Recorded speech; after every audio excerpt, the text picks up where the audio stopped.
The world is full of different languages. Old, new, worldwide, local, beautiful, not so beautiful, alive and well, and completely extinct. And it's these extinct, or at least very old, languages that I want to examine. Specifically more of them, since I already talked about a few in a previous video. In said video, I talked about Latin, Ancient Greek, Etruscan, Egyptian, Phoenician, and Sumerian. All interesting and notable languages, but it leaves a lot still yet to be mentioned. So join me as I bring you along part 2 of this adventure to hopefully bring me out of this view slump I've been in. I mean, shed light on these interesting ancient languages. Let's start by going way back in time and talking about a language nerds love to nerd out about, Proto-Indo-European. A language we actually have no record of whatsoever. In fact, it is actually a kind of reconstructed language, made by basically looking at all the parts where the grammar and vocabulary of different Indo-European languages were all similar enough, but not too similar, and, seeing as the language existed long before writing, reconstructing what the original word must have been.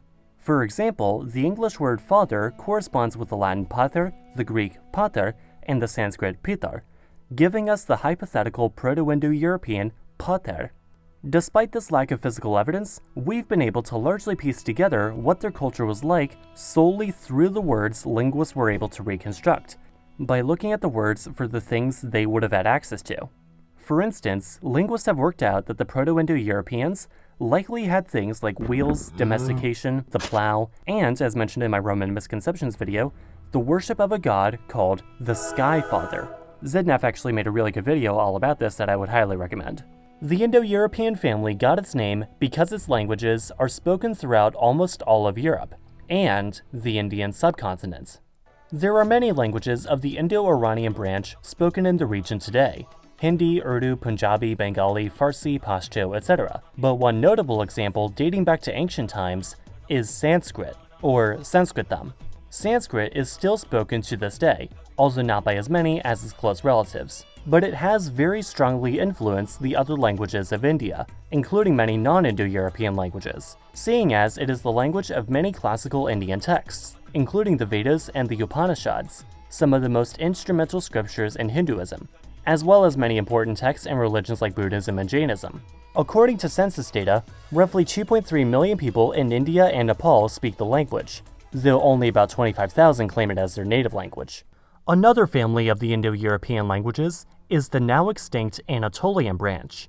The Anatolian languages were spoken in, well, doesn't exactly take a genius to figure that one out, does it? There were numerous languages in this family that we still have records of, including Lydian and Luwian, but perhaps the most notable of which was that of Egypt's famous rival, the Hittites. Hittite, also known as Neshite from their endonym Nishili, was spoken in around the mid-2nd millennium BC, around the same time as Egypt's new kingdom, so far back that yes, they did in fact write in cuneiform. The Hittite language was the language of the kingdom of Hattusa, the kingdom ruled by the Hittites. The Anatolian languages were spoken up until the early 1st millennium AD, with Greek slowly becoming more dominant over Anatolia, pushing these languages further and further into obscurity. Let's stick with cuneiforms for a bit and get our Semitic fix with some good old Akkadu, or Akkadian. The main language of the Mesopotamian Akkadian Empire, Akkadian is an extinct East Semitic language spoken from around 2500 to 600 BC, originating in the central Mesopotamian region of Akkad, riding on the back of the Akkadian conquest of Mesopotamia to largely become the lingua franca of Mesopotamian diplomacy up until the Bronze Age collapse, even serving as the language of later empires, including the Babylonian and Old Assyrian empires. Akkadian was preceded in this role, however, by Sumerian, which would leave a lasting influence on the language, especially when it came to writing. Nativelang made a really good video all about this, but essentially, when the Sumerians wanted to talk about something, they could either use a pictogram or spell out the symbols used to make the sound of the word. Later, the Akkadians would do much the same, either using pictograms or spelling out the Akkadian word. But they would also do something pretty interesting. Oftentimes, when writing something phonetically, they would write out the Sumerian word and say it aloud as if it were the Akkadian word. Seriously though, if you're curious about all this, go check out Nativelang's video. I don't want to steal any views from him.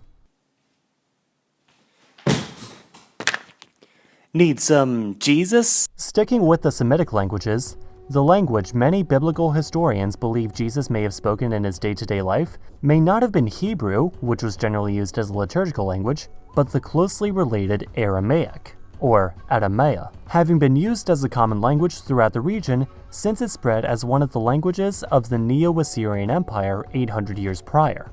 Aramaic is actually very closely related to Hebrew, but in ancient times used its own writing system based on the Phoenician script, whose lineage would later split to form the Hebrew script and the Syriac alphabet that Aramaic uses today.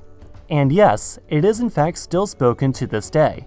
Aramaic is spoken in numerous different dialects, and is spoken fluently by around 1 to 2 million people throughout pockets of Syria and the Levant, notably among Christian and Jewish, and especially Syriac, Chaldean, and Assyrian communities, as well as being a liturgical language in its own right, but largely by the older generations, meaning the dialects are likely to soon fade away, though thankfully efforts are being made to record and catalog these languages. Let's finish this video by jumping across the ocean to the northern reaches of Central America, where the Maya language was, and very much still is, spoken, as are the Maya languages.